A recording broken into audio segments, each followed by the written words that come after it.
Здравейте! Заобикалят ни все повече нова техника и нови технологии, които не знаем как да използваме правилно. Не обичаме да четем ръководства, пък и много често те са лошо написани, а по-младите нямат време и търпение да ни обясняват. Аз съм Лъчезар Росанов и в този урок ще ви покажа как да потърсите и намерите помощ от GPT, за да се справите с мобилния телефон, компютъра, интернет и другите съвременни устройства, с които се служите. Да започнем с смартфона.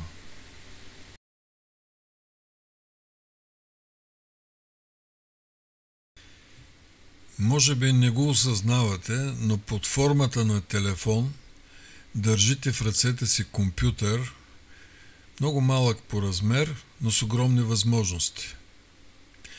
Когато го използвате единствено като старите бакелитови телефони, само за разговори, правите грях спрямо тези, които са разработили това чудо на техниката.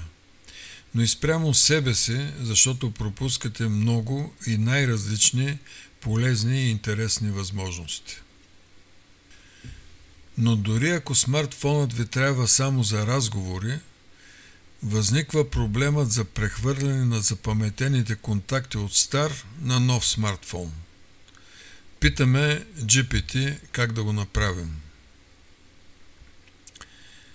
Батерията има свойството да намалява заряда си, защото смартфонът непрекъснато черпи от него. Търсим съвет от GPT. Освен вградените в смартфона приложения, има още безброй други, които могат да добавят всевъзможни нови полезни функции. Трябва ни инструкция как да ги инсталираме. Тук е мястото, в което трябва да направя едно уточнение.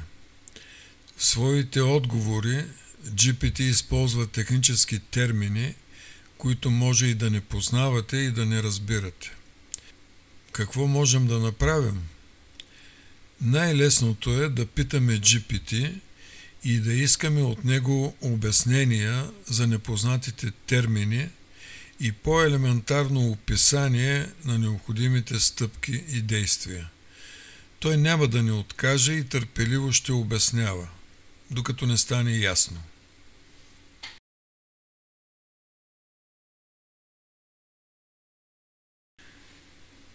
Във всеки дом има поне един телевизор, а телевизорите също стават все по-модерни и по-умни.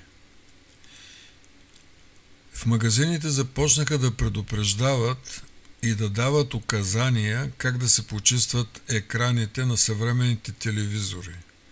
И това не е случайно. Този най-голям и най-скъп елемент на телевизора иска грамотно обслужване. Във времената на кабелната телевизия, когато кабелният оператор изпраща техник вкъщи да не включи телевизора, май забравихме как се приема ефирна телевизия. Но GPT помни. Връзката смартфон-телевизор ще ни даде възможност да показваме снимки и видео от телефона си на телевизора.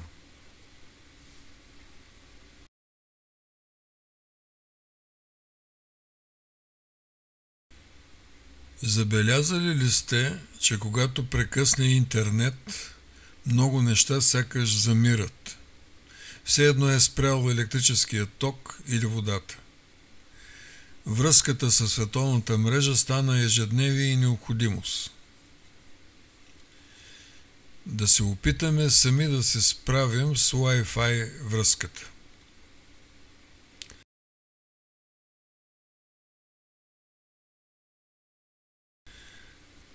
Паролите осигуряват нашата сигурност, но стават все повече и опазването и лесното им ползване при необходимост се превръщат във все по-голям проблем.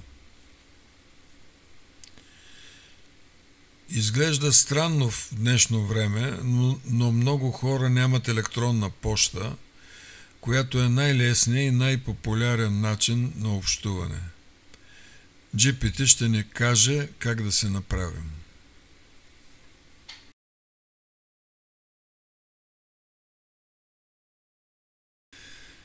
Връзката на компютъра с смартфона е много полезна за обмен и съхранение на информация. Питаме как да прехвърлим направените с смартфона снимки.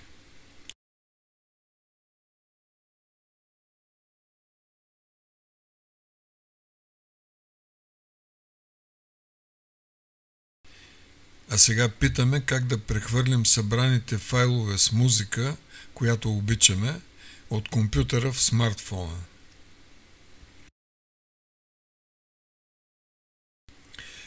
Компютърът също може да ни служи като телефон, дори като видеотелефон.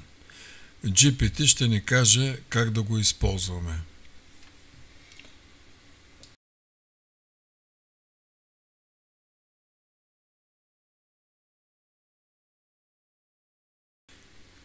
Времената на печката с въглища и електрическия котлон не бяха чак толкова отдавна. Все още има много хора, които ги помнят.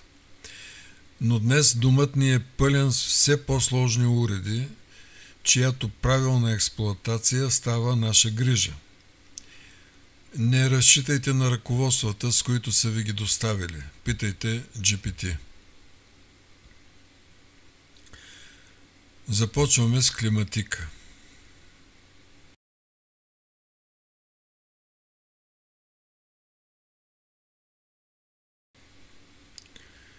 Следва пералнята.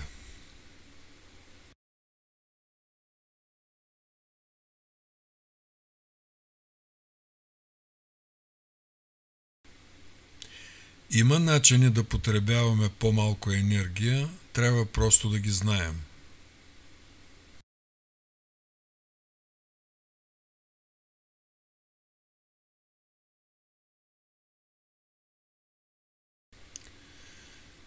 GPT ще ни даде полезни съвети и за хладилника. В края на този урок ще повторя. Питайте. Ако нещо не ви стане ясно, искайте допълнителна информация. Ако ви се вижда сложно, поискайте GPT да ви го обясни по-елементарно.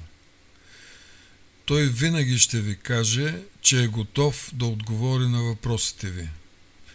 И това е доста по-добре, отколкото да се молите на някого и да го чакате да ви помогне.